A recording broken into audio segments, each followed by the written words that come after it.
episode 39 of the Unscripted Company podcast. If we didn't spoil it for you, it's still spooky season. Riley and I got the lights down low.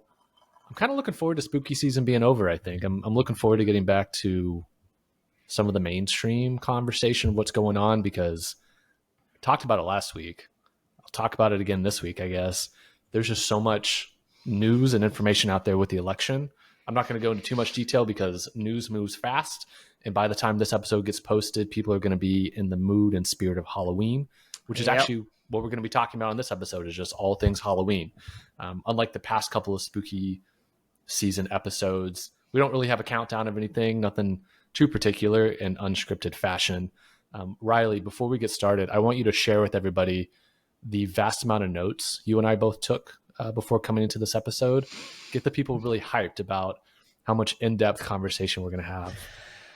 There's going to be conversation, all right? I don't know how in-depth that conversation is going to be, but again, at the end of the day, that's why it's Unscripted Company, because even though we have notes, 9 times out of 10, we don't stick to those notes, and 9 times out of 10, we go off topic while still maintaining that topic, but tend to go down those rabbit holes. So we will we'll get through as much as we can and as much as what we have here, and then maybe we'll fall off into those rabbit holes. I don't know. We'll see what happens. That's what I love about it. You never know what's going to happen, especially on episodes like this where we don't have too much going into it. But let me start off by asking you this. By the time this episode's posted, it'll be on a Tuesday morning. If I remember correctly, Halloween is on a Thursday this year, so about 2 days before Halloween. Do you have your Halloween costume picked out? Do you even have a Halloween costume, or are you and Dana doing adorable couples costumes?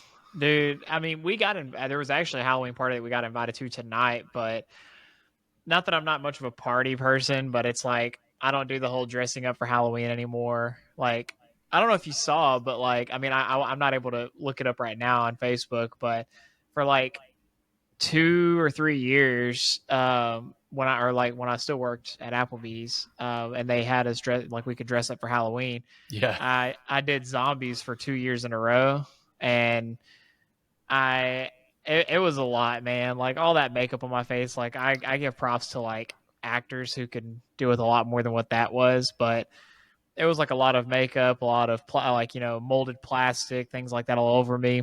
It's a lot of effort. Dude, it was, man. And it worked, like, so like I was frustrated. It's like when I bartended at this other place, it was a bunch of younger people, early college, and then you had high school people in certain cases, like hosting. Did you say and it stuff was like that. Sweetwater? Or no, at the time, was it Agua Dulce? This was a different place. So I actually bartended at 2 different places after I left Applebee's, but this one, I had the best costume there.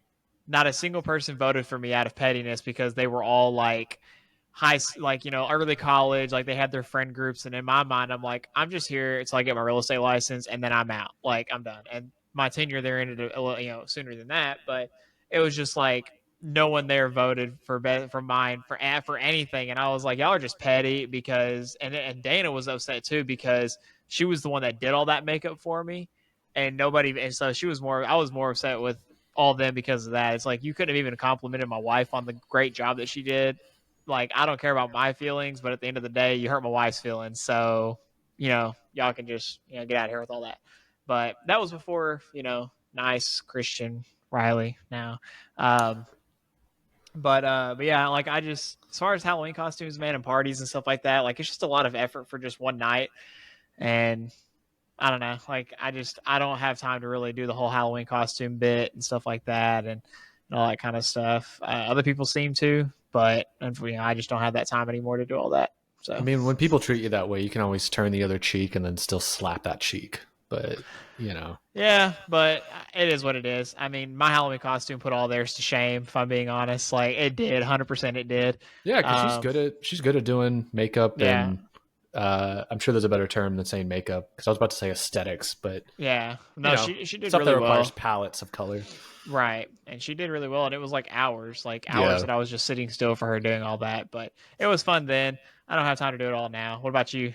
I go for, so Abby and I, we had matching Halloween costumes. We had like a very small Halloween party last night, which is a very small group of friends here. And I'm all about low effort, high impact when it comes to costumes these days, because, like, don't get me wrong, hearing your story about all the time and the attention and energy that went into, becoming the zombie, to then, not really get to reap the rewards of it, even though like the rewards were due. But, that's a whole nother separate issue. This year, Abby and I went on this website, Amazon. I don't know if you've ever heard of Amazon before. And we spent a whopping $15 on a twin pack of twin bed sheets. They were just white bed sheets, and then we threw them over our head and cut out some eye holes. And Did you really? Yeah, we were ghosts for Halloween. The lights down low, so you can't see it, but if anyone that's watches like a prior episode when the lights are on, there's like a cowboy hat that I have, or Stetson, that's like up over on the shelf over here. And I just put on the cowboy hat and had a bed sheet with eye holes cut out, and I was a cowboy ghost. That's awesome. And funny enough, one of the people that actually came to the party, I didn't know this ahead of time, they came as a cowboy. And so the whole joke was I would just stand next to them and be like, I'm you in 30 years. That's awesome. That's great. So low effort, high impact. Because last year, all I did was I bought a Dunder Mifflin hoodie from like The Office, like that company from The Office TV show. And then I bought a fake name badge that just said Dwight Schrute. And so I was like an Office employee. All right. I remember that year that was it when you worked at Applebee's, you came as Jake from State Farm? Yes. I still have. It's on the bookshelf back there. I have the name tag still. That's awesome. But see, low effort. It's a red polo, khakis, which I already had 2 of those things, I think. And then I bought the name tag for like $15 on Etsy, I think. So see, like I just didn't. My thing was like I just never knew what I was going to do, and so like I was like, well, what can I do that's just generic? And so zombie it was, and so it is what it is. People got a kick out of it. People loved it, at Applebee's, but then other places they didn't like it, and now I'm just like, we don't have people over anymore, kind of thing. So it's like, well, what are we doing, and since we just don't have time to really do like the whole party stuff unless it's planned out, like if it's last minute, we ain't got time for all that. So yeah, well, if you want to plan for next year's Halloween, my backup idea before the whole ghost thing popped up was I was just going to buy like a super cheap handheld microphone and just walk around and say I was a podcaster or whatever, whoever's holding a microphone, a news anchor, a podcaster, right, whichever one got the most laughs in the moment. And then there was another one I was gonna do. I was thinking it through. Like I said, very low effort, high impact. Oh, I was going to buy like a microphone headset that you would picture at a call center. And I was just going to walk around and just try to like sell people on like automotive insurance or renewing their car warranty. And I was just going to rebuttal the heck out of them. So if they were like, no, I'm not interested, I was just going to like keep pushing to try to make the sale. But like wasn't going to spend more than $20 on this headset. So low effort, high impact. I'll just show up as a real estate agent. You literally could. But you could be like a stereotypical real estate agent. Go to Walmart, get a bright blue button-up shirt that's like a size bigger than you normally wear, so it looks baggy. Maybe do the same with pants. I don't know. You could wear normal khakis or something. Be like stereotypical realtor in the bad way. Like you just look kind of sleazy. I don't know. Maybe you have like you're carrying around like an empty Jack Daniels bottle in your hand. I don't know. You're trying to make the sale. It's rough. I don't know. From your perspective, what's like and I don't know if I should ask you this because you're actually in the industry. What's like a stereotypical real estate agent or realtor? I mean, I'll be honest, like there are some that are bad. Like I'm not going to say any names, but there's this particular real estate agent, and ever since I've been an agent, I've come across his listings that people have been interested in, and he's bounced for, I think this is his 3rd brokerage that I've seen him switch to. Yeah. But he gets listings. Don't know how he gets the listings, but they're all torn and beat up properties and stuff that need a lot of work. And they say like selling as is, this and this, has no documentation for them. And then when I have a client that's actually interested in doing a fixer upper like that, I reach out to him. He doesn't get back with you.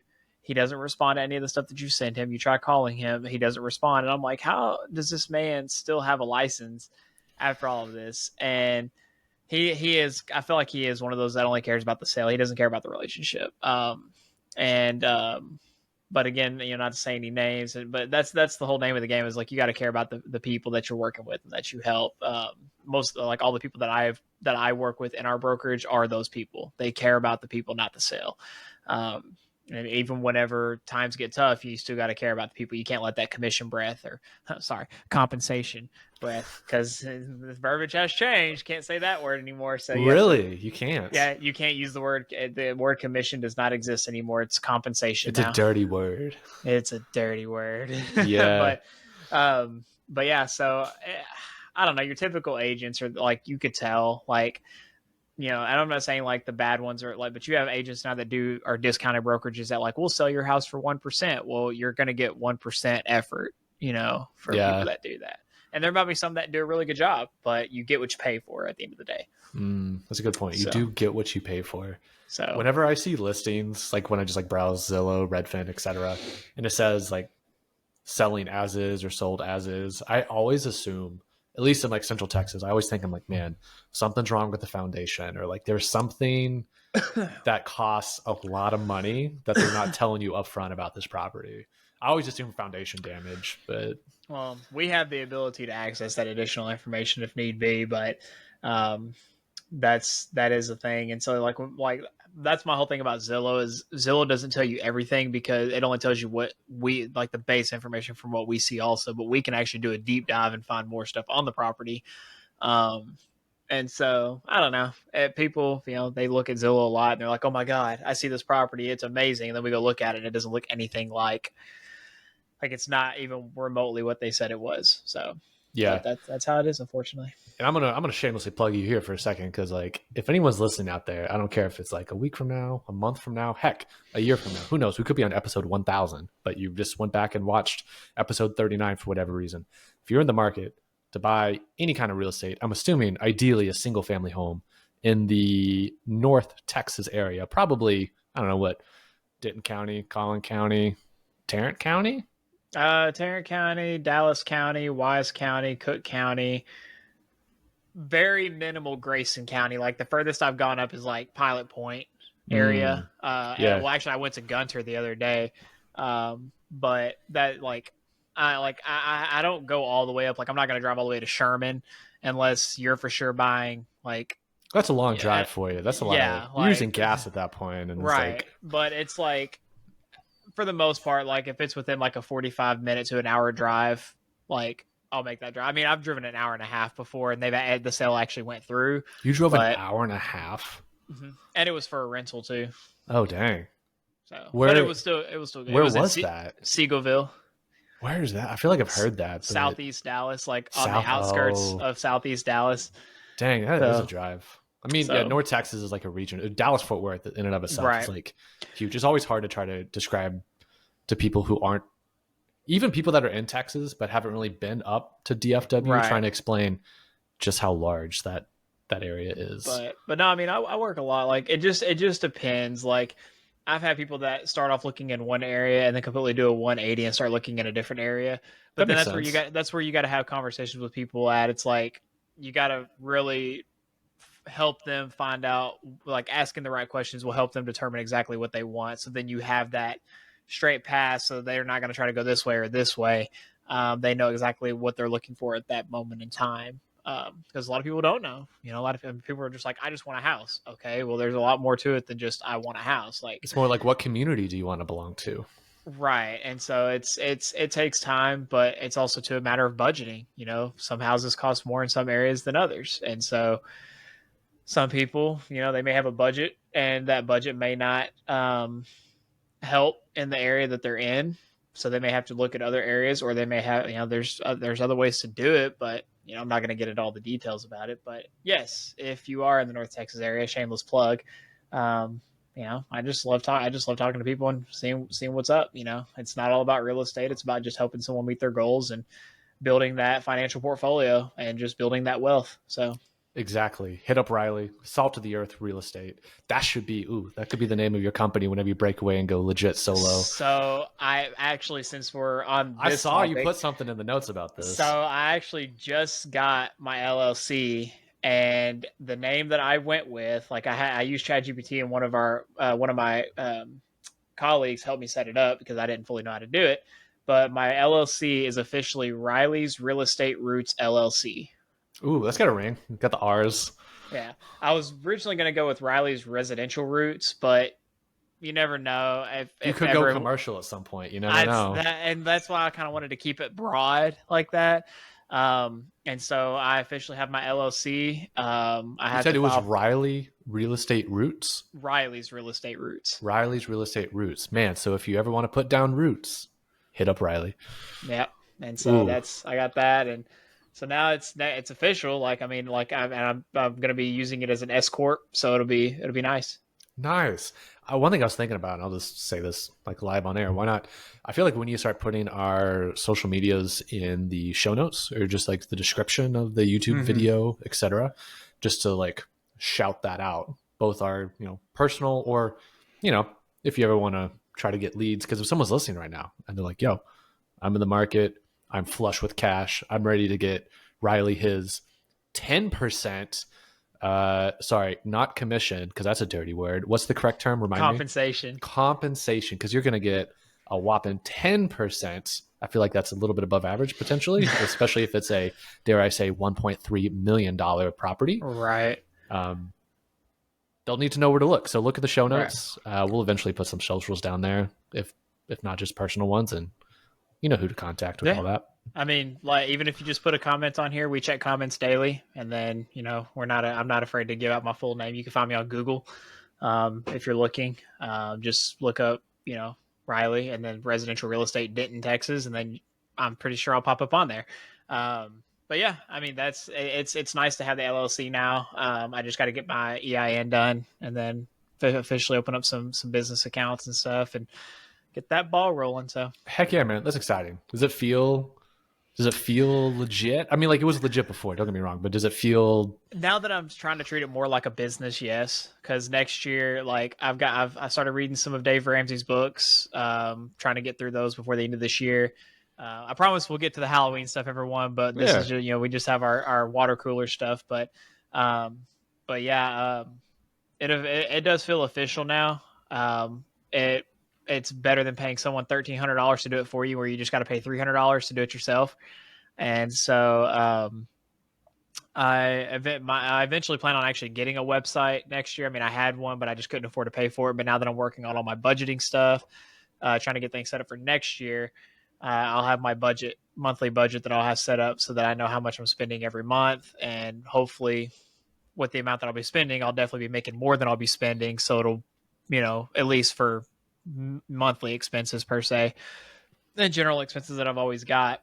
But it does feel different, because now it's like I feel like an actual business owner now. Like, I'm trying to treat it more like a business and not just spending money and seeing what happens, but like, I'm going to be strategic about what I do, how I do it, and intentional about what I do and how I do it.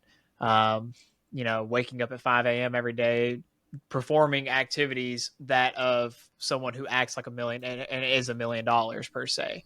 So like working out, doing my daily reading, Bible study, all that kind of stuff, and just having those mornings where I'm focusing on those money-making activities, even though it's not making money, but it's helping me transition into that mindset to carry me into, business. So totally random, do you have a LinkedIn page?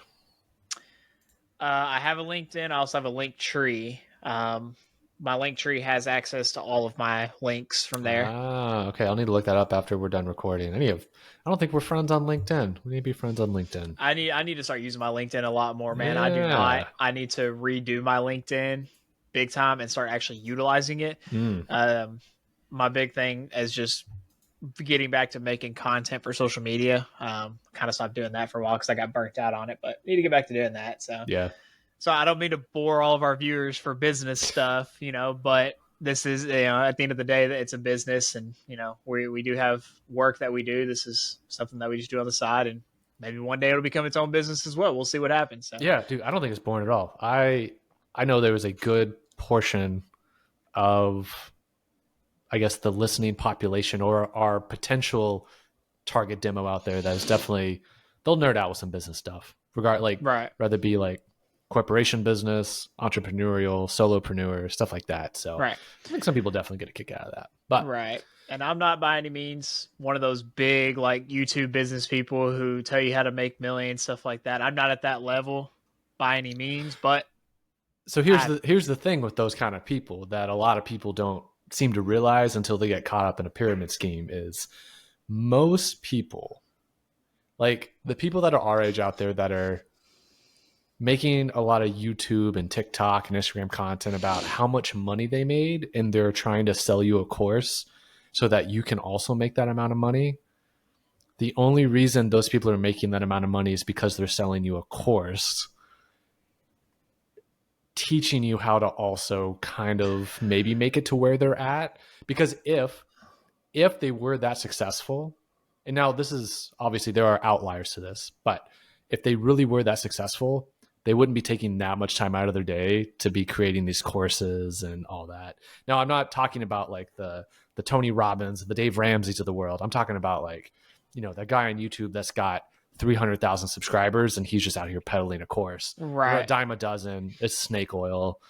There is one guy I just recently started watching, though. I haven't watched him a lot, but he's got a few million subscribers, and he doesn't sell like a course or anything like that, but he'll put videos like, here's like the top 10 things that a high producing or just like a millionaire would like, a daily routine, like how you set up your daily schedule, how you like stick to like time blocking, things like that. Yeah. And then like a lot of people they hire out for things that they don't want to do.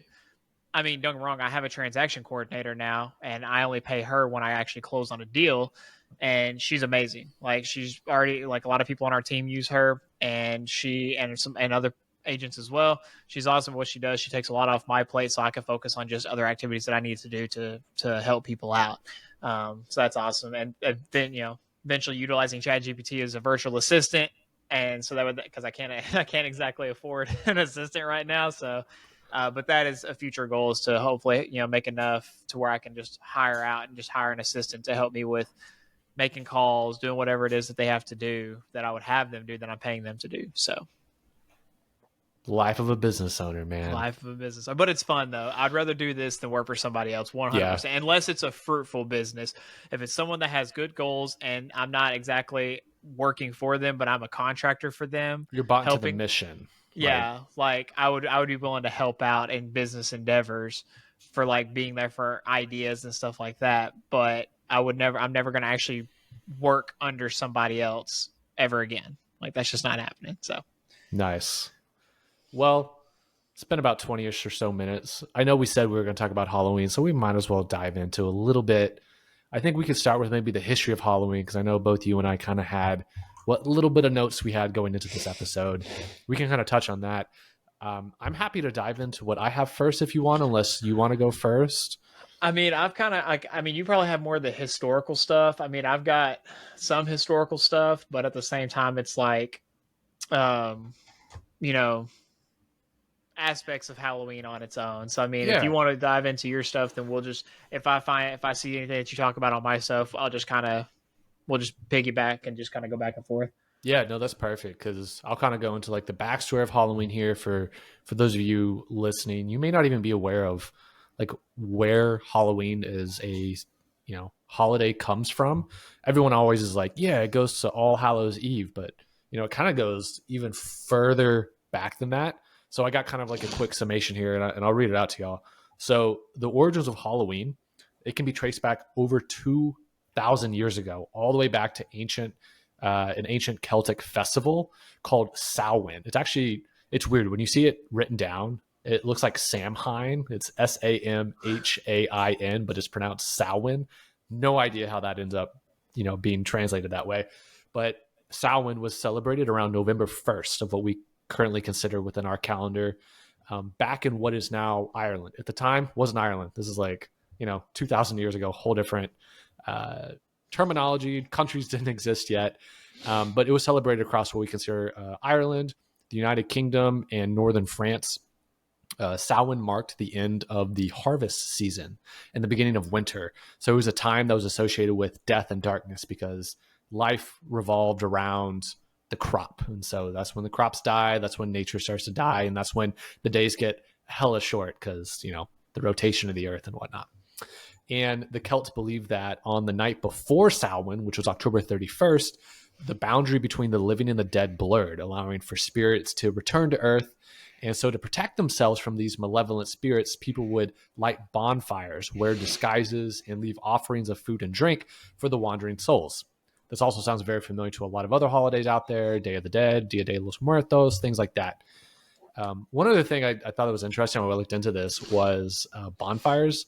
So bonfires, like the name bonfire, one of the reasons it's called that is a lot of these fires, they would burn the bones of like the ancestors or people that had died prior to the last bonfire, like the last celebration. And so bonfire, it would eventually that became makes sense. yeah. Yeah. So basically when someone died in your like tribe or clan, you would kind of hang on to the body a little bit and then you'd burn them in the bonfire. And so bonfire And ended up now becoming in the state of Texas, high schools and colleges have bonfires at least once a year yeah. before a big game. Just like you Yeah. just had theirs this past weekend, had a bonfire. You might have actually, not to disclose where you live, but you might have seen some of those fireworks probably from.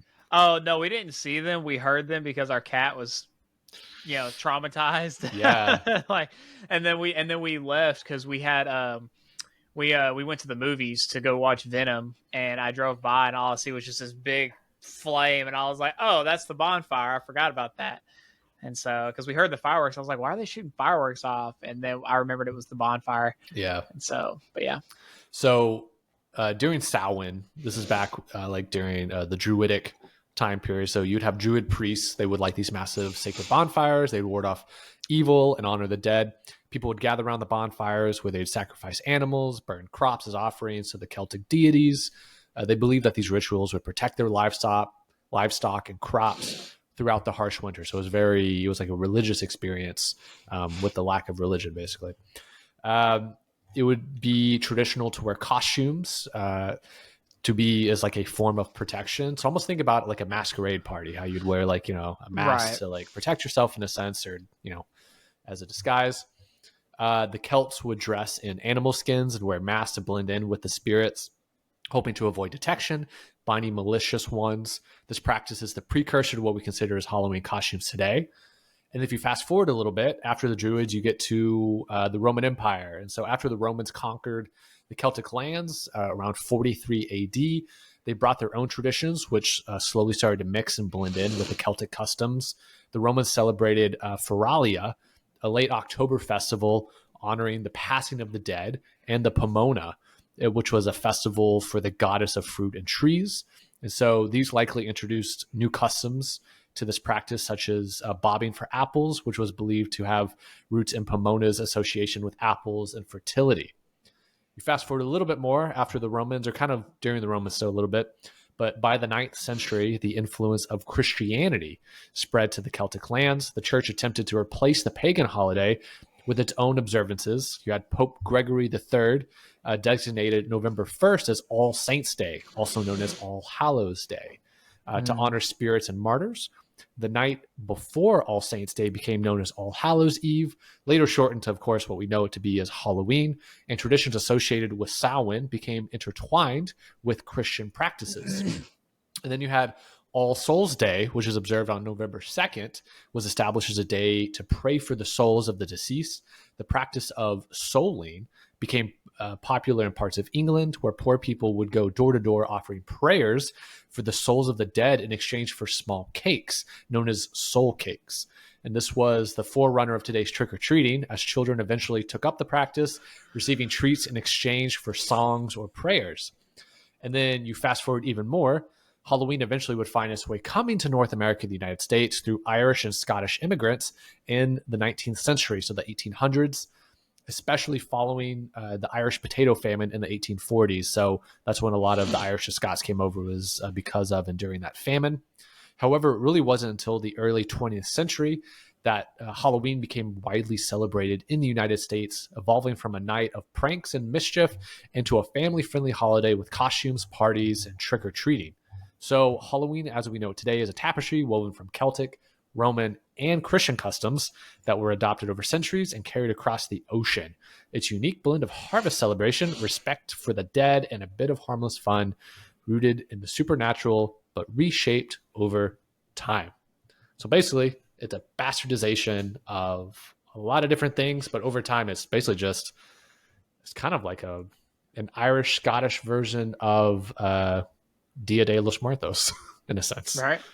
Well, like it's just so funny though because like a lot of people like the way that people celebrate Halloween today is It's definitely changed a lot. it's changed a lot, and you know a lot of people just celebrate it as like this thing, but like you have to think to like even certain religions, like those same religions and same groups of people today, they still treat it the exact same way. I mean, they might have put a little bit of a spin on it, but to them it's a sacred holiday.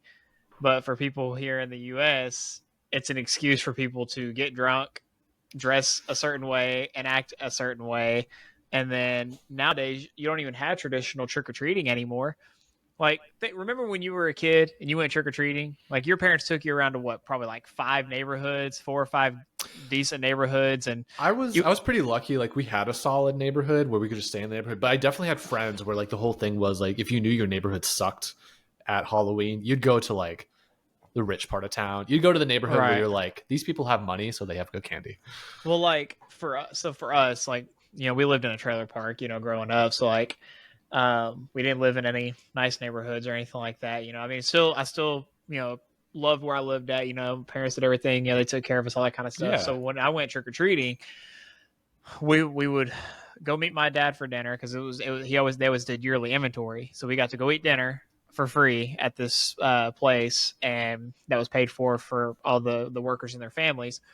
Then me and my mom would walk right down the street because there was like all these neighborhoods that were right next to the school. So we went to all these neighborhoods that were right across like from one of the elementary schools, and just went over there and started trick or treating. But then also we would go. There were some years we'd go visit my grandmother, and we'd go to some neighborhoods around their schools down there and go trick or treating. Um, and so like it was fun, but now you have and respectfully, there's been so many things that have happened over the years, like what people put in candy, like where kids get their candy from. And so now they do trunk or treating, where it's like all the Yeah. families would get together at like a church parking lot or just at some wholesome place where everyone can just fellowship and have a good time. And kids are still getting candy, but they also have games that they can play. They also have interactions. The parents have a good time, and they know that their kids are staying safe while doing it.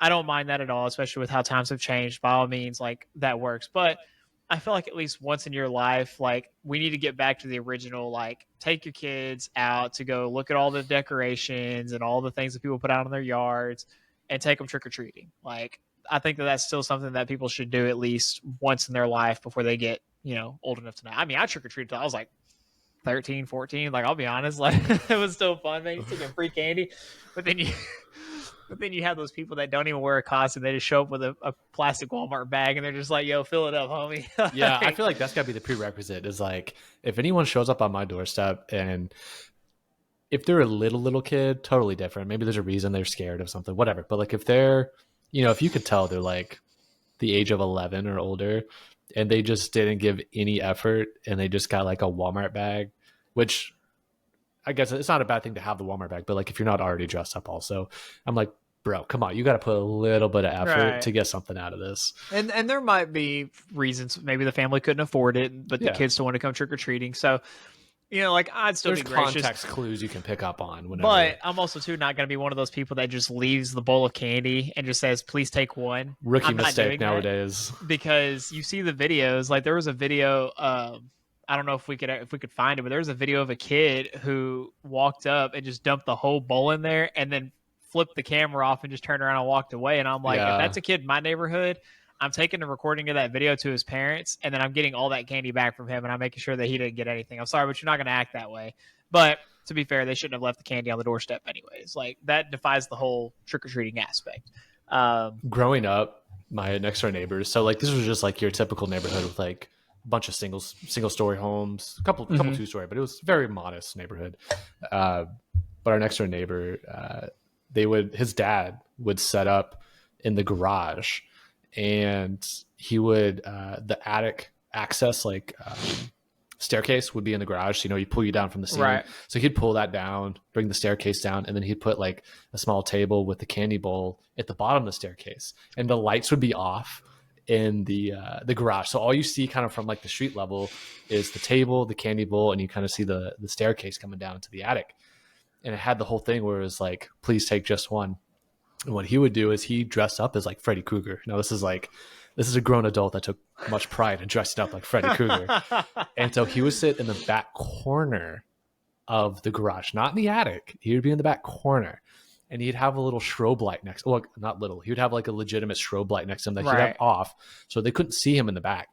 And he'd wait for kids or just whoever that took more than one. If they took one, he didn't bother them. If he saw they were taking like handfuls or like about to be, misbehaving with that, he'd flip on the strobe light and just start screaming and run halfway towards them and just scare the living crap out of them.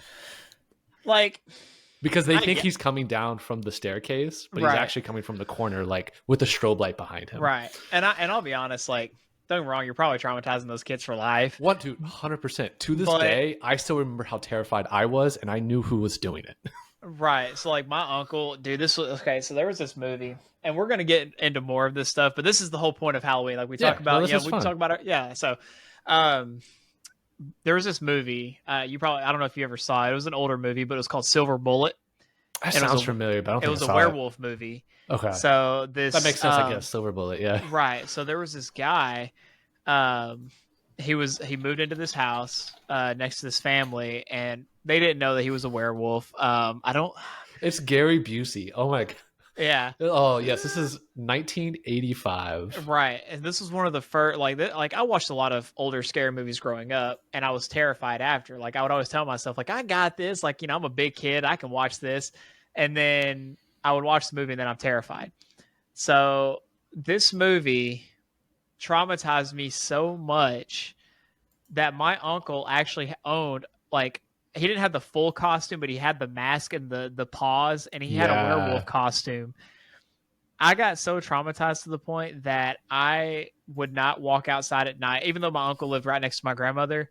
Like, if I had to walk in that pitch black, I'm asking someone to walk with me. Like, I did not want to do that because they actually would jump out and scare me with that costume. I was so traumatized at that like, if there was like a dark room in the house and I had to go back to that room because that's where I was sleeping at, I would not go back there. Like, I would wait until someone walked back there with me, and I would make sure all the lights are turned on before even doing anything. Like, and they played so many horrible jokes on me, and they even had a Sasquatch costume. Ooh, that's a good costume to acquire at some point. And my uncles are not like your typical sized uncles. Like, they were like the big burly men. So me being big boned. So me being like 7 or 8 years old, I'm over here like legitimately thinking that I'm about to get eaten alive by Sasquatch, and I knew it was them, but I still got scared. I was, man, that I would never actually do that to a kid, but there are like those times where you go trick-or-treating and you see the person sitting in the chair, and there's a person sitting in that chair that's holding that bowl, and they're going to do something to you, and you don't want to grab the candy, but your parents urge you to grab the candy, and then you do, and then they jump at you. Oh my God. Yeah, man, totally on topic, off topic, just because you said Sasquatch. Did you see, this was back in earlier this month, I guess, and I don't think we talked about it on here, but did you see how there was like a 24-hour period where there was like a Bigfoot video that went viral? It immediately got... Yeah. I don't think I saw the video, so if you have it or if it's still up. It was, here, I can pull it up real quick. It was in Oklahoma. Yeah, I remember. I saw something about that, but I never watched the video. Yeah, let me pull it up. TMZ was actually the ones that originally had it. The funny, no beef jerking around possible Sasquatch. So it's like very quick here. They always are, man. Yeah, it's like mind-numbingly.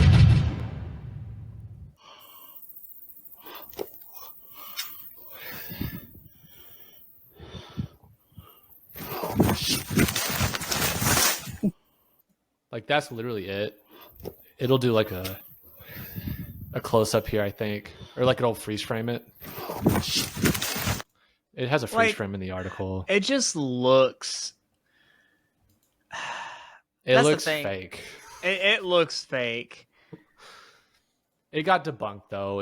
It's literally like a guy in a costume out there. But there was a 24-hour period where everyone's like, yo, we found Bigfoot in Oklahoma. And in my head, I'm just like, guys, just look at the video. Like, that doesn't look like a real I'll be honest, primate.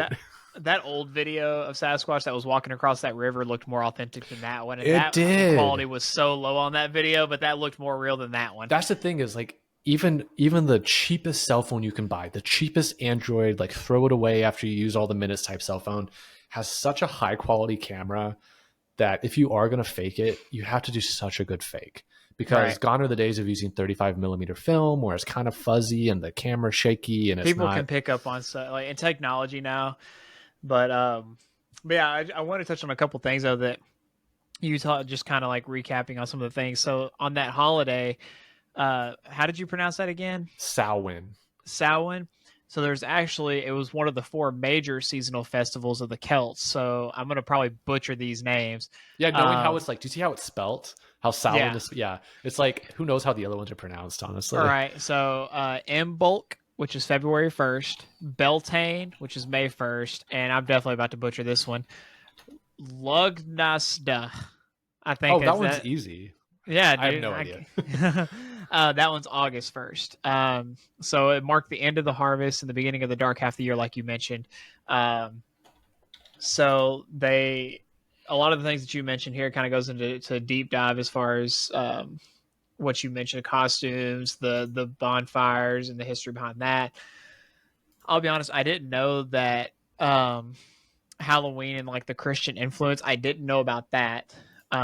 As far as that time frame and how that played a part with each other. Now the souling thing like that, I feel like some people still like, again, a lot of these traditions are probably still kept in other countries. Yeah. It's just, you're not going to see anyone going door to door praying over the souls of the people who died and who were deceased in this. But as far as the Halloween in America, though, I think, like, I mean, I like the aspect of Halloween today, don't get me wrong, but I also too feel like we lost a lot of tradition. Like, I guess it could be because we're getting older, but Halloween just doesn't excite me like it used to. Yeah. Dana, on the other hand, once October 1st hits, she's just like everything Halloween. And so we watch stuff, like we watch movies, ghost hunting stuff, things like that, but it's just Halloween just doesn't seem like what it used to be, like having bigger festivals and stuff. But there are some festivals that happen that they perform certain things during those festivals that I'm like, you shouldn't probably do that, because that's not how we portray Halloween here. If you're going to at least portray Halloween in the traditional way, you need to do it how it was traditionally done in the other countries, because at some point in time, we're descendants of those people from back in those days, somehow, some way.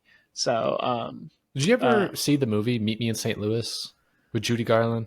Meet Me in St. Louis. It's an old movie. I think like 50s familiar. or I think it was like late 50s maybe. There's a scene. So the entire movie is like in the lead up to the St. Louis World's Fair in 1904. But it's a story about a family and a daughter, and the daughters falling in love. It's a musical technically, but it takes place over like a whole year. So you go through all the holidays, and they have a Halloween segment of the movie, but this is like 1903, 1904. So it's how Halloween was portrayed back then.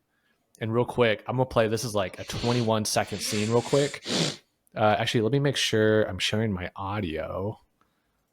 Audios isn't that big of a deal, but I just want to make sure.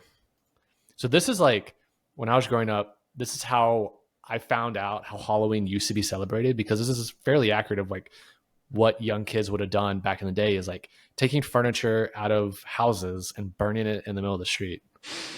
Yeah, Tooty's the most horrible. So you see all these kids dress up with their outfits. You're free. Your fancy is thin. Here, throw that on the fire. She's holding a chair. She's the most horrible. She's going to take this chair. She's going to throw it in the bonfire in the middle of the street.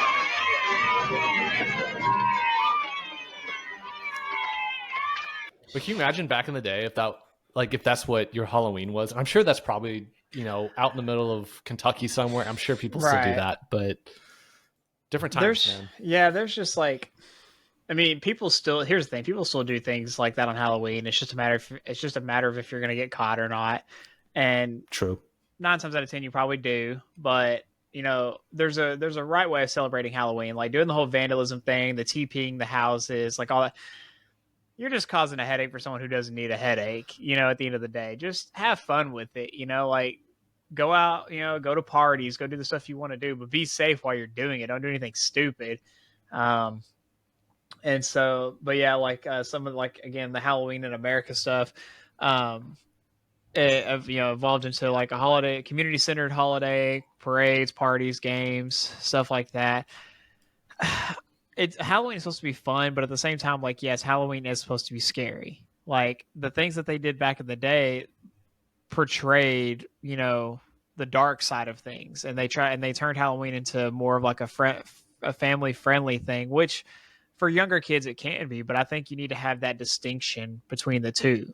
Like you need to have like your adult side of Halloween where people actually understand what Halloween is and what they're celebrating. And there are those people out there that do their research and probably take it too serious and they performing rituals and things like that. Like, hey, you can keep all that over there. I ain't trying to summon any demons over here. Oh wait, do you and Dana not Dude, sacrifice on Halloween? nah, dude. I just draw the pentagram and we get the Ouija board and we just Now that you've spoken it into existence. No, I do not do that.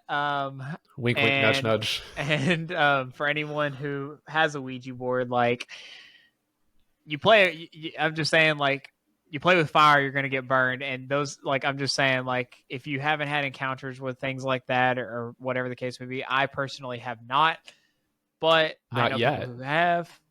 Yes, but I know people who have, and that stuff is not fun to play with. So, just be mindful that you're playing with things that you may or may not understand. And, things happen. Things do happen. Some of the things I wanted to kind of touch on, though, as far as like it's kind of like historical stuff, but it's like historical like artifacts and whatnot. We can kind of get more into detail about like some of the modern day artifacts and things that people use, again, Ouija boards and stuff. But so this one is called the Mound of the Hostages. It's in Ireland. It's located in the Hill of Tara in Ireland. This ancient passage tomb dates back to around 3000 BCE and is closely associated with Samhain, the Celtic festival that Halloween originates from. Did you say the Mound of Hostages? Ancient the dates like you might have said that, but I was like a mound of dead people? Located at the hill and dates back to as close as Samhain, the Celtic festival that Halloween originates from. I didn't think. Oh yeah, the Mound of Hostages. Yeah. Okay. Celts believed the veil between the worlds was thinnest at Samhain, and the tomb served as the place for honoring ancestors and marking the changing of the season. So think of it kind of like your spiritual grounds, like you like think about like maybe Indian tribes and stuff like that, like how they have their spiritual grounds and stuff. This was kind of similar to that. So interesting. Yeah, I looked it up. The Mound of Hostages. I guess hostage is a little different interpretation of what I was thinking when you first said hostage, but I'm like, oh man, it's like a mound of corpses, right? But it's more like a hobbit hole, right? Man, people used to live in these. Mm-hmm. But yeah, so there's that. They and we can go more into deep dive on some of these, but there was also early Christian Samhain manuscripts written by monks. They are from around the 9th to 10th centuries, record the transition of Samhain into All Saints' Day and All Souls' Day celebrations. They show the blending of Celtic and Christian traditions that would eventually lead to Halloween. Key documents include the Book of Armagh and Annals of the Four Masters, which detail Samhain rituals and legends. Again, we can kind of go into some of these, but yeah, so looks like a fun time, dude. I'm just gonna say right now, like that looks like some like that first photo you showed looked like some like Silent Hill type stuff, like where you have like the sacrifices and stuff. Like yeah, looks like a good time. That's a tiny photo. Yeah, you just dance around the fire, have a witch's brew. I'm just seeing here.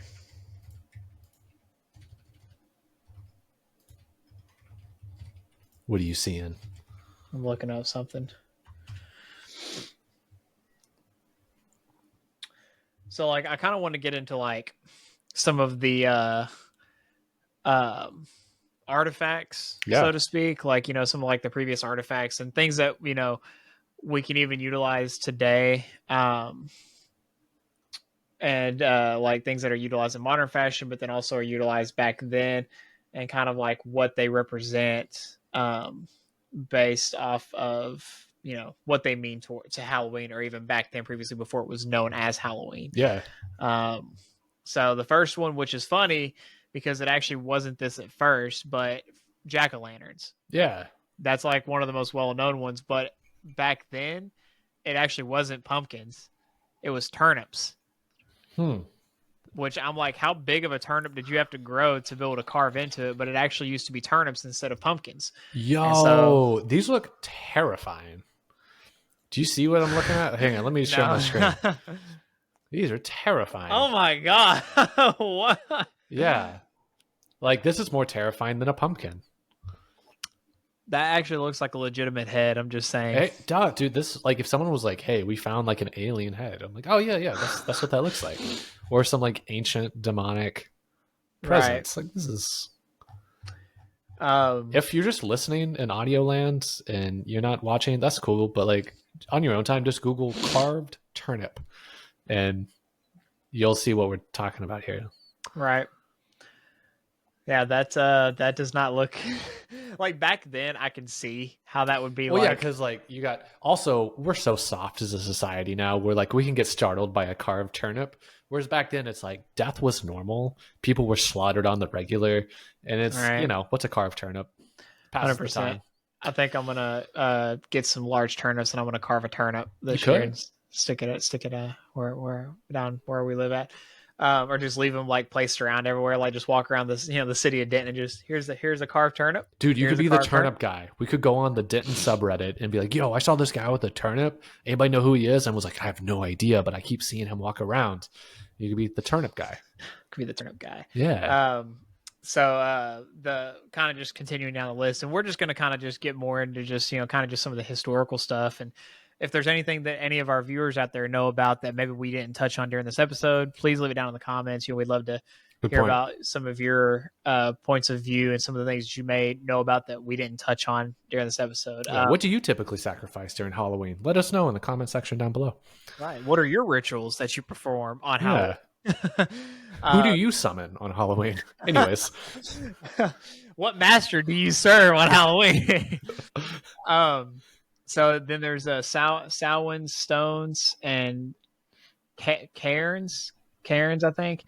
Ancient Celtic people use stones and cairns as part of Samhain rituals to mark the start of winter. Some families would place a stone and a communal bonfire, believing it would protect them through the winter months. So, is that where a headstone comes from? I'm making a very loose connection without any more information other than the last 30 seconds that I heard. But I don't know. I actually don't know where the term gravestone or headstone comes from. You may have to look that up. I don't know if that's associated with anything here, but again, people had weird rituals back then that, because again, you said like they dealt with a lot of death and stuff like that over those times, that people would try anything if it meant that, they believed it would work. Oh, this predates all that. This is like headstones have been used in ancient history from Chinese, Jewish, Christian, Islamic burial site. Like, yeah, this predates. Okay. Just a fun coinky dink. So this one right here is called witches' bottles. Used in early modern Europe, these bottles were filled with items like nails, pins, hair, and urine to ward off evil spirits and protect against witchcraft. They are symbolic. I still do that today. That's crazy. Yeah. They are symbolic of the fears and superstitions surrounding witches. I'll be honest, I'm a little surprised at that one. I mean, I guess people just pee in bottles and they're just like, "Be gone." Yeah, do you not do that? Nah, dude. Oh, dude, you might need to get like some demonic insurance or something. If you're not peeing in bottles at your front door, dude, I ain't scared of a witch, man. If a witch shows up at my door, they're gonna get a face full of 5.56 or whatever else I have, a double-aught buckshot or something. Like, be gone. That's my ward. When is like Smith and Wesson gonna change their marketing campaign to be like, you got witches in your house, you need a Smith and Wesson, or Winchester, the Winchester House? They could change their marketing to that. That's a good point. Could they lean into that? Like, yeah, that's perfect. Yeah, That house still blows my mind. I need to watch that Ghost Files episode where they go to the Winchester house. I haven't seen that one. I need to watch it because see what it's like. But the YouTube channel that you talked about, I know Abby showed me as well. Watcher, right? Yeah. They went to the Winchester house. They spent a night there. That's the one I need to watch. Right now, we started watching one. It was the most recent one. You know, like when you scroll on YouTube and sometimes it'll just autoplay for you. Yeah. But it'll make it look like you watched the entire thing. Yeah. So like, I hate that. I got on their YouTube channel and because we were going to start that most recent one that they posted, and Dana gave me this look like she was about to straight up murder me because she's like, "Did you watch that without me?" I was like, "No," and because it came out on Friday. Yeah. And she was like, "Are you sure you didn't watch that?" I was like, I was gone from 9 a.m. till 6:30 in the evening. When was I going to have time to watch this episode? Because I was driving all day. Yeah. And so I was like, I was just scrolling through YouTube and it just auto played and it said I watched it, but I actually did not. So yeah, most likely. But yeah. Or so you watched it. Who knows? You could have lied.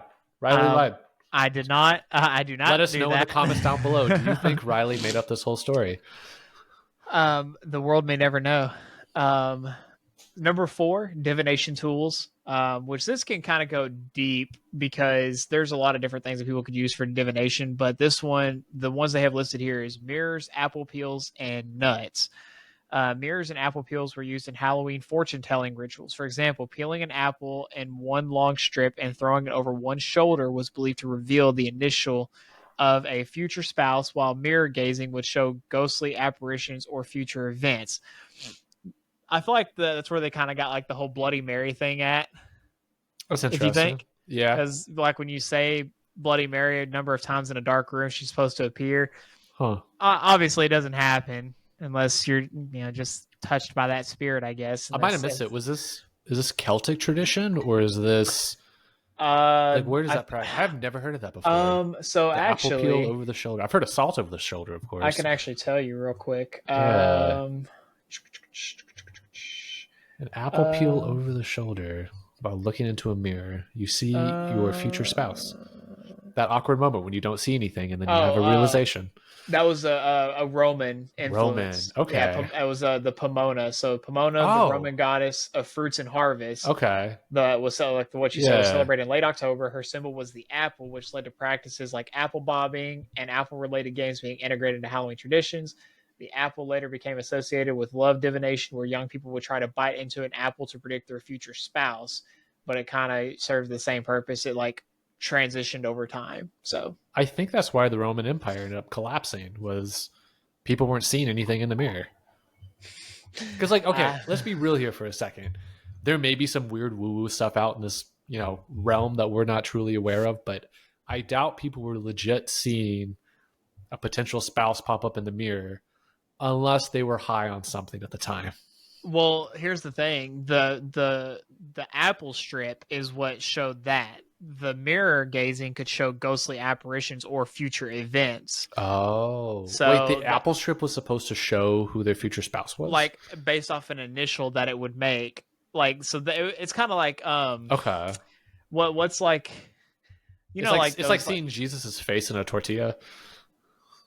You know what I'm talking about? Or you see Mother Mary in a mud splatter? So think about it like the people who like do like the fortune telling stuff. They do like palm readings and stuff. Like palm readings, but they like shake a bunch of stuff around, they throw it on the table and they're like chicken bones. And they're like, this is your future.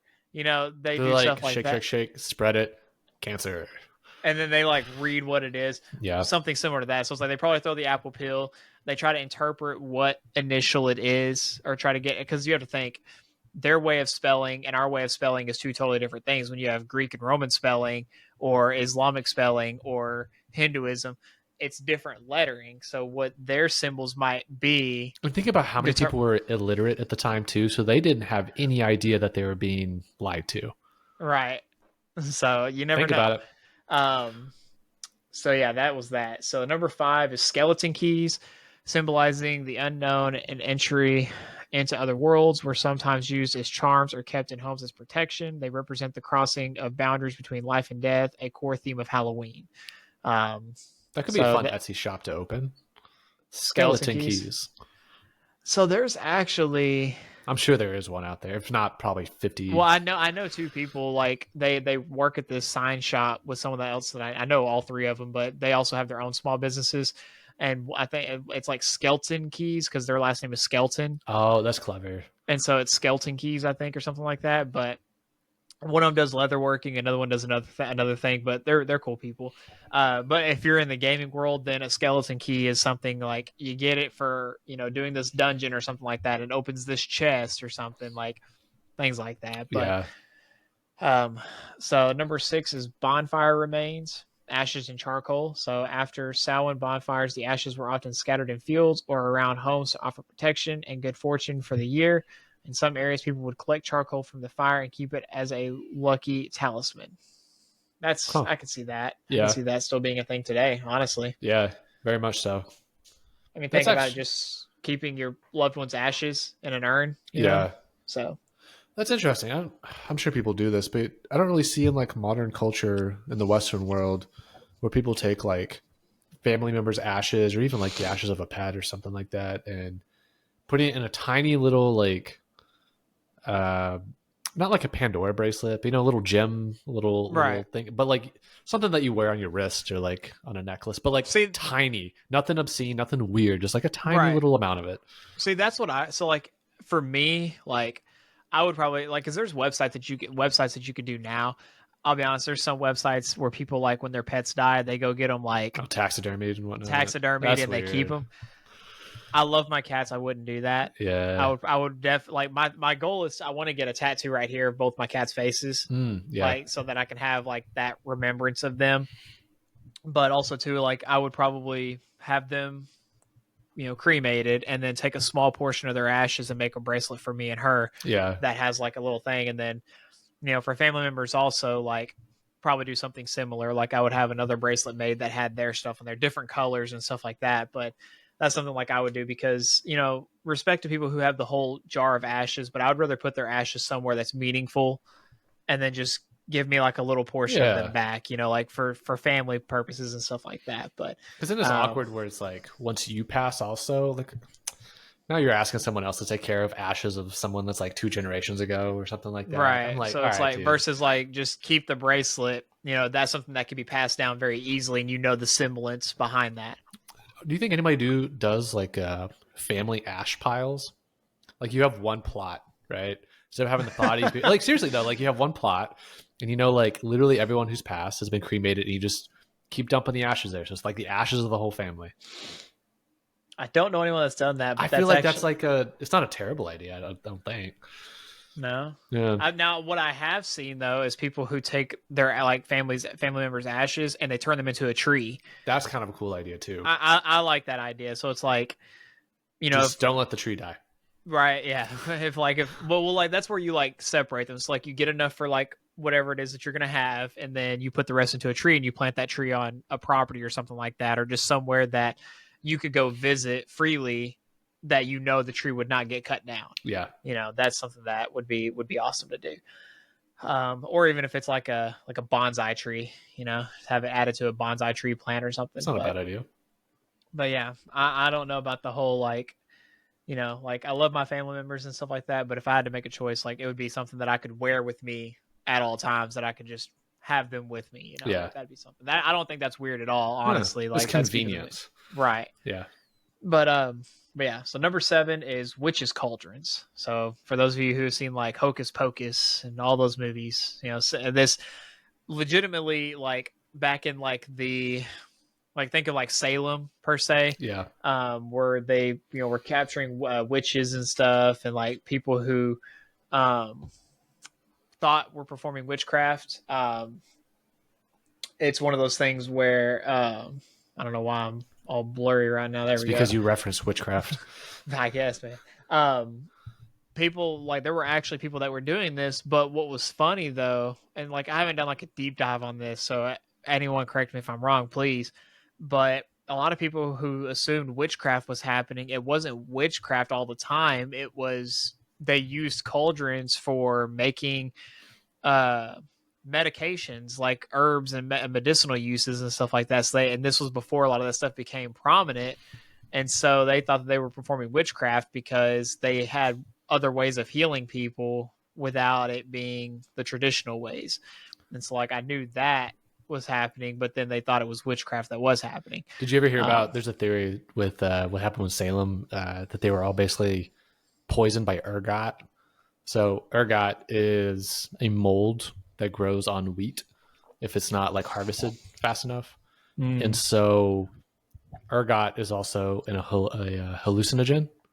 And so ergot was used way back in the day in wine to also basically make like a, for lack of a better term, like a hallucinogenic wine in a sense. Right. And people used to consume it quite often before alcohol was introduced.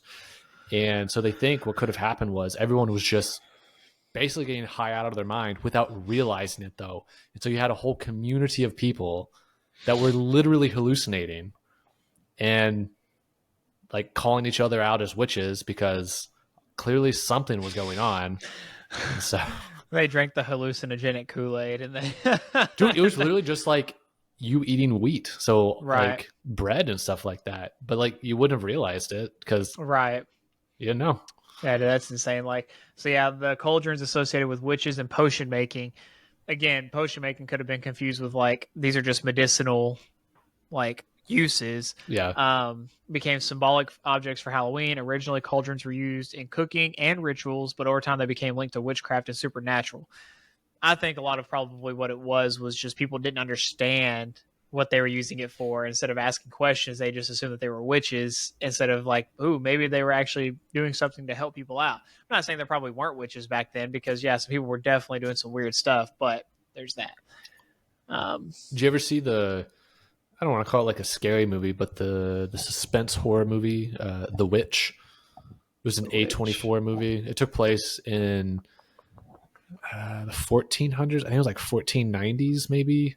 I don't think I saw it. It takes place in the U.S. before the U.S. clearly exists. Like it takes place outside of the colonies. The idea is you have this Puritan family, and this is like the 1400s.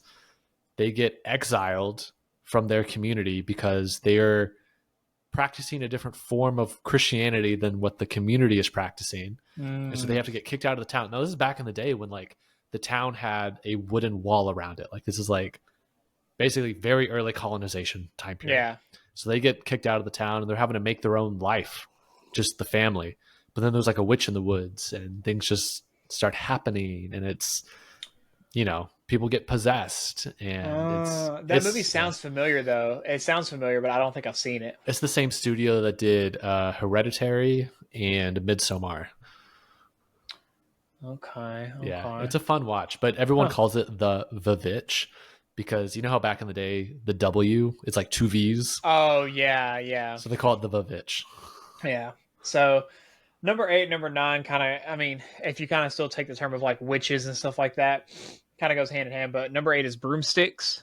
So witches' broomsticks have roots in folklore where witches were thought to fly on them during rituals.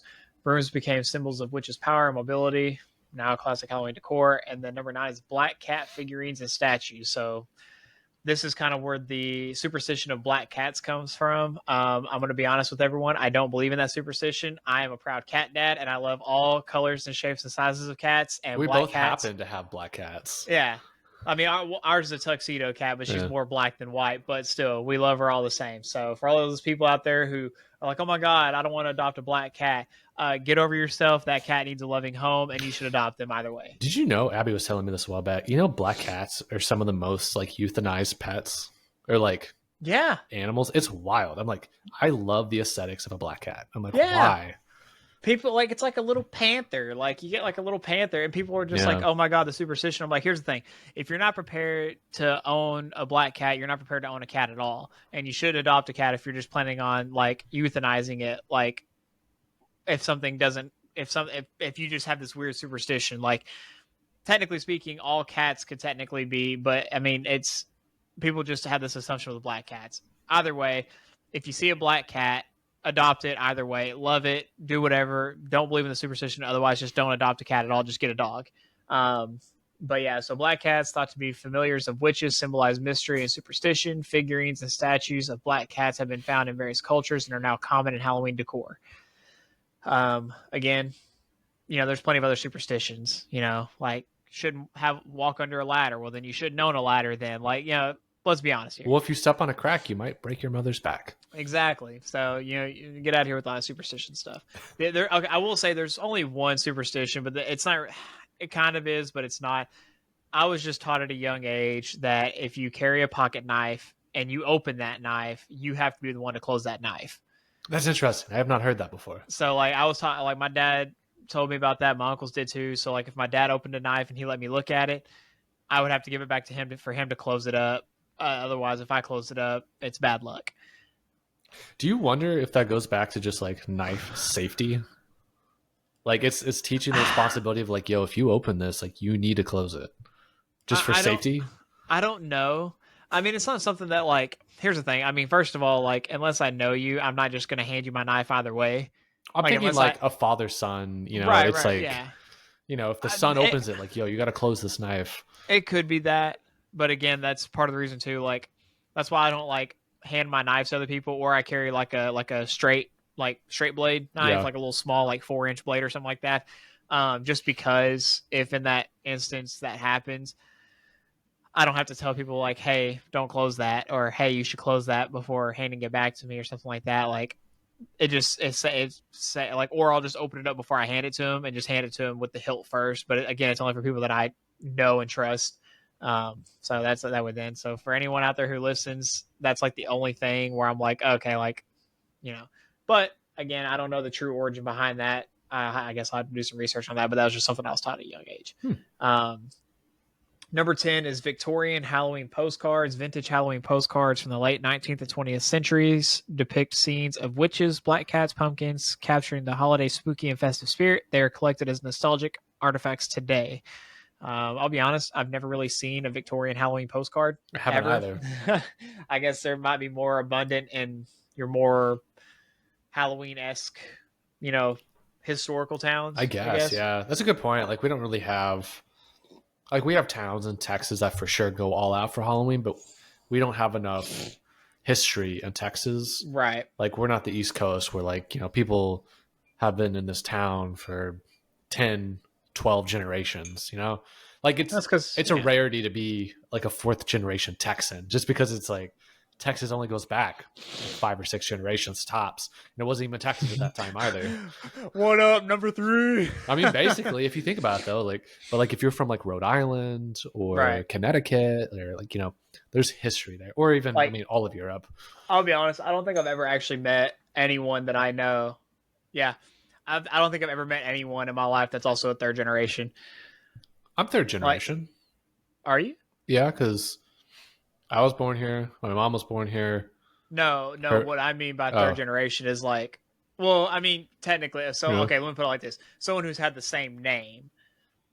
So, like, my dad is Riley J. Farrell II, and my grandpa was Riley J. Farrell I. I got you. So, like, I mean, you can have generations, like, as far as, like, so, like, my grandma still lives in Texas, and then my parents, and then me. That's what I was in reference to. Was just like your generation has been living in that. Yeah, I don't have any great grandparents that are still alive, but we do have. So my brother lives in Missouri, so we actually don't have 4. I mean, we probably do have a 4th generation somewhere that we just haven't talked to them in so long. But as far as like having someone that has the same name and has multi generations of that same name, I forget you're a 3rd technically. I always forget that.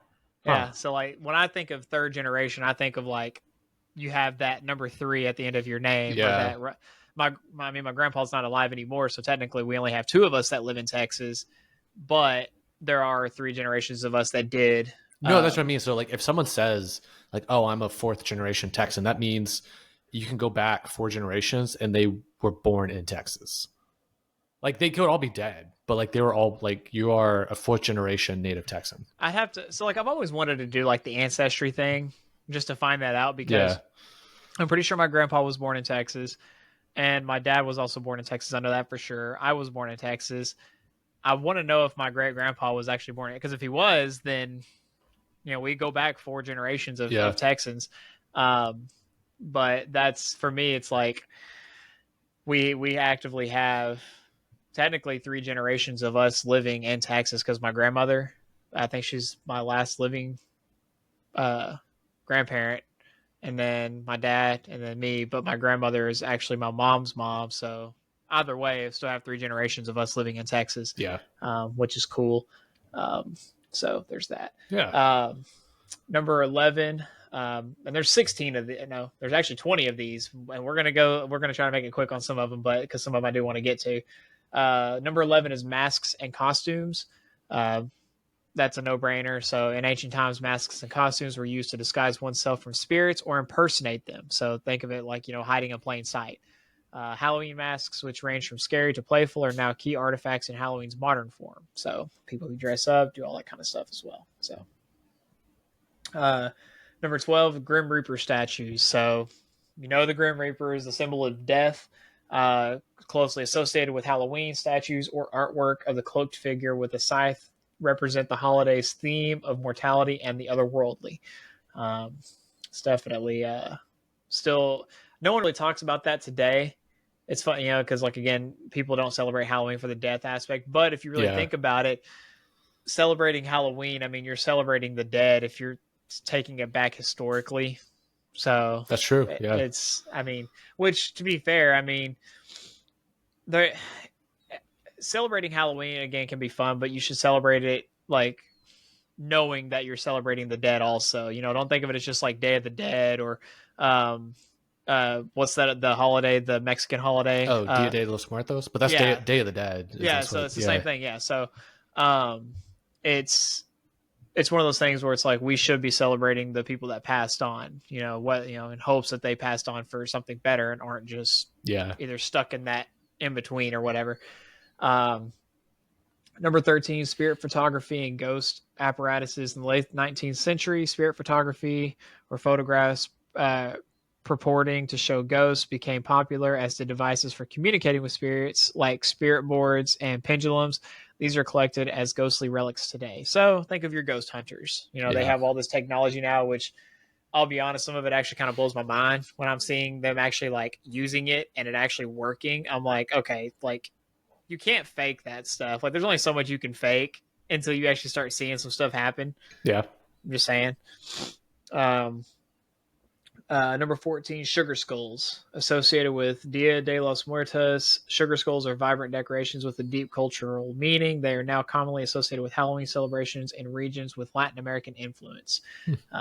So if you ever see a sugar skull around, you know exactly what it's from. So yeah. Number 15, crystal balls. Often associated with fortune tellers, crystal balls are symbolic of Halloween's mystical side. Historically, they've been used in divination practices, adding a supernatural element to Halloween's iconography. It'd be fun to have a crystal ball just for the sake of it. Right? Just something just to kind of... Decoration. All right. Have it on a table. It's a talking piece when friends come over. I'm actually curious, though. I would never... so it was funny because me and Dana went to the... as you know, Denton became a Halloween town. Yeah. And so they've had a event or celebration every single night. And when we were up there one night, and they had booths set up with people selling stuff, doing things, and they actually had people up there with tarot cards, crystal balls, and stuff like that. I'm actually curious as to what gets people where did your thought process come from when you're like, I'm going to be a tarot card reader, or how do you get that skills? Where does that come from, and why is that a thing? That's a great question. I don't know. I think some people have just a weird fascination with it, and it is lucrative. If you're able to sell your services, you can make some money doing it. Yeah, but you got to get some poor souls to give you money. Yeah, I guess so. But to be you're basically fair, just a salesman at the end of the day. But I'm not saying I can tell your future, but it's read the Bible. You'll see yourself in that Bible in a heartbeat once you start reading it. I'm just saying. Yeah, not wrong. Number 16, ancient gravestones and effigies. We talked about this earlier with headstones and stuff. So gravestones and tomb effigies from medieval and early modern Europe represent our fascination with the afterlife and the macabre. Grave rubbings of ancient headstones have become a Halloween tradition in some places. So that predates all of this kind of stuff. But the thing is, it wasn't always, I don't think, headstones. I think a lot of them just used traditional crosses back in the day for a lot of their headstones. And so they just carved stuff into the wood. I don't think it was until later. But there are also two other cultures and customs that don't use headstones, but they use just normal stones to mark the gravesite itself with symbolic, some symbolic way of doing so. Like a good smooth rock. Yeah, like that rock. That's a nice rock right there. I like that rock. That's a well-weathered rock. Right. Number 17, amulets and protective charms. So this kind of goes into kind of like your superstitious stuff. People wear this stuff today. I see people that wear, like all these different rings, and they're like, oh, I got this ring that has a stone on it that's kind of, it symbolizes this form of protection or what this means in a certain way. And that stuff is real. People, because different stones, different gemstones have different meanings as to what they mean, what they can do, and what their historical meaning is. And so people wore various charms like silver coins or garlic as protection from supernatural forces. These charms are linked to Halloween's theme of warding off evil. So when you look at like vampires, witches, ghosts, werewolves, all that kind of stuff, there were different things that people would have on them that would ward those off in a way. Number 18, the Mound of Hostages. We already talked about that one. It's the ancient tomb, believed to be a portal to the other world. And so it was very interesting how they utilized that. And the thing is, those places like that still exist today, but nobody ever travels there. They're probably used more as like a tourist attraction than anything. Kind of like what's that place? Stonehenge? Yeah, Stonehenge. Yeah. Something similar to that. So yeah. Number 19, candle, lanterns, and skull candles. Lanterns have long been used to light the way and ward off darkness. Skull-shaped candles and lanterns echo Halloween's association with death and the supernatural. I think lanterns are still pretty cool. I don't have a candle lantern, but we actually have two. This is just like if we ever need them, if the power goes out for an extended period of time. But we have two old-fashioned oil lanterns. Oh, that's clever. With like the wicks and stuff. And so we have those. Like those are pretty nifty and pretty cool to have. I think they're definitely still very purposeful because, again, I mean, if you ever live somewhere and you need power or you need light and you don't have power, they come in handy really quick. But I think that there's, people use them for, even back then, still use them for protective charms as well, depending on how you use them. And number 20, Ouija boards. Of course. Though developed in the late 19th century, Ouija boards became a symbol of spirit communication, often used during Halloween gatherings to connect with supernatural despite their controversial nature. I have never used a Ouija board. I've made jokes in the past about using them, but now in my Christian faith, I will never touch one. Oh, we're going to do that next week on the live stream. We're going to have Riley use a Ouija board. It's going to be great. I'll watch you use a Ouija board. You can bring that evil into your house. I'm good. No, thank you. Yeah, I'm good too then. But people use them, in a funnily joking way. And I'm not saying like, hey, you should believe the movies because there have been movies out, supernatural movies about Ouija boards. But if you are of any kind of spiritual faith, whether it be Christianity, whatever you want to associate with your faith, if you believe in that stuff, then you should believe in the fact that a Ouija board can work and will work if you're trying to summon something that does not need to be there. So just saying, whatever you summon, you made your bed, you need to lie in that, or you need to figure out how you're going to get rid of it. For those of you listening, go try it. Let us know. Leave a comment down below. What happens? We do not condone such actions, but if you do happen to do it, please get back with us and let us know how that worked out for you in the end. So clearly Riley used one because now his webcam is possessed and it's going out of focus. So for all we know, I did not use one. I do not have one in this apartment. I do not ever want to have one in this apartment. He doesn't have one in the apartment, but he might have one elsewhere. I don't know about it, man. But yeah, I mean, history of Halloween definitely goes back. I mean, there's definitely a lot of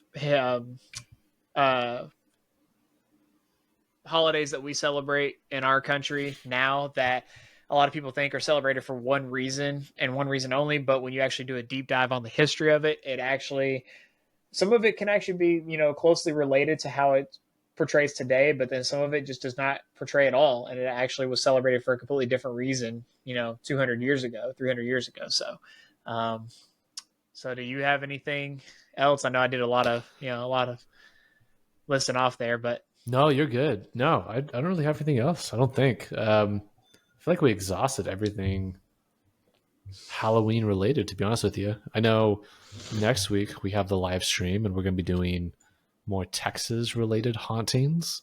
yes, So we'll have all that. Texas. Yes. So that'll be something to look forward to. We'll need to plan out to make sure that we have that organized, but I don't really have anything else for this week. By the time this episode drops, we'll be 2 days out from Halloween. Right. So fun times ahead. Good thing is Halloween's on a Thursday night, so for those of you that like to go party, you'll be able to. It's like close enough to the weekend. Halloween's Right. always weird when it's like on a Monday, Tuesday, But it'll be towards the tail end of the week. But do y'all get many trick-or-treaters in the apartment complex or nah? Dude, I don't know. They're always hit and miss. Whereas I know there's some. I know that I know places that will have events going on. It's funny though because a lot of people don't do Halloween related, like the trunk or treats. They don't do them on Halloween. They do them like when like yeah, the churches couple around days here, they before. seem like they did it last Saturday or Yeah. yeah. So like which I completely understand because you get those people that just act a little too crazy on Halloween and so they don't want to be around that, and that's understandable. But as far as our apartment complex, I don't really know. I don't really pay attention, but I don't think our church is doing anything. I'm definitely getting more into like the volunteering aspect of things and doing more things like that. Probably next year, I'm going to try to plan out some events. Maybe see what I can do for some small neighborhood communities and just have nothing crazy, but see if I can get like a community event planned up, like with just some people that I know and see what we can come up with. But Yeah. I definitely think that, especially now with like all the school stuff happening, I'll be honest, like, I mean, trunk or treating is fun, for kids who kind of grew up in that setting. But I definitely think that, we need to start paying a lot more attention to the kids now more than ever because they are our future generation. And so, letting them enjoy being kids. I mean, they're dealing with enough as it is, not going to an actual school anymore or consolidating to a new school and not knowing all the people there. There's a lot of stuff that's happening with our younger generations right now. So I think they need a lot of support. And so I think that, sometimes having some good old fashioned Halloween fun would definitely do them some good, and in a safe way. But there's always still a lot of events that happen and go on, and you got your hay rides, which are fun. A lot of people still do those. And then like your haunted houses now. Some haunted houses are fun. Some haunted houses are like, yeah, you got to sign that waiver, at the end of the day. Yep. I would never do one of those. There's one that if you make it through, I don't know if it's still open or not, but they pay you like $20,000 if you make it all the way through. And you have to sign a waiver for it. I would never do that one. I commemorate those people. Yeah, there's like one in Tennessee, I think. I think it's in Tennessee. You use like there's a long wait list for it too, and like you pay with a bag of dog food, I believe, or something like that. Like it's for a charity, but it's like an overnight experience in a house, and you basically have to sign your life away. Like I would never do like a. I mean, I've done my fair share of haunted houses, haunted forests, things like that are fun. But like I would just like, for me, it's like on Halloween, like I'd rather just, like get some friends. Let's go back roading like on Halloween night and just, like that was what we would do back home. Yeah. Just go back roading and just hang out, maybe go to an open field and just have a bonfire and just chill out for the night or something like that. Things like that are fun. But again, it's going to be fun either way. I know a lot of people probably already celebrated Halloween, but Yeah. Well, good deal, man. Episode 39 of the Unscripted Company podcast, I think, is in the books. Time for some shameless plugs. Of course, if you made it to this part of the episode, first of all, I see you. Thank you. Leave us a comment down below. Let us know what you're doing for Halloween this year. Let us know what your thoughts are. I know we were kind of joking throughout the episode, different things that you could leave us a comment down below. So if you happen to use a Ouija board, let us know how it went. Hopefully you didn't really bring anything into the world with you. Let us know your Halloween traditions, fun stuff like that. Also, shameless plugs, you go to unscriptedcompany.com. You can find our newsletter there. You can find all the different platforms you can watch and listen to the podcast. There's also some merch and some swag and things like that. All the good stuff that you can do if you really want to support the podcast. And as always, Riley, you've had some good words of wisdom, I think, here actually to close it out. But formally, let me hand it back to you to give us some good words of wisdom to end us out with. Yeah, to end us out. All right. Well, first off, we do also have a Twitter page. It is in our links. I promise. I've just been really busy with work. I will start uploading more stuff on there, and making sure that the episode is shared to that every Tuesday when it airs. If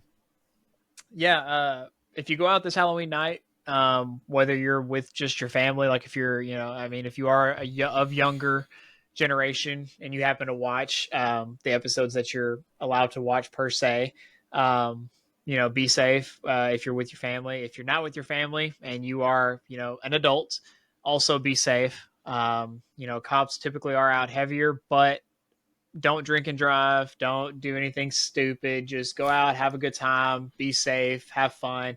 We'll see all y'all this upcoming Sunday on the live stream. It's going to be a fun time. We are ending off the spooky season with a bang for some good old Texas spooky season fun. And so we will love to see you all there, and y'all have a good night.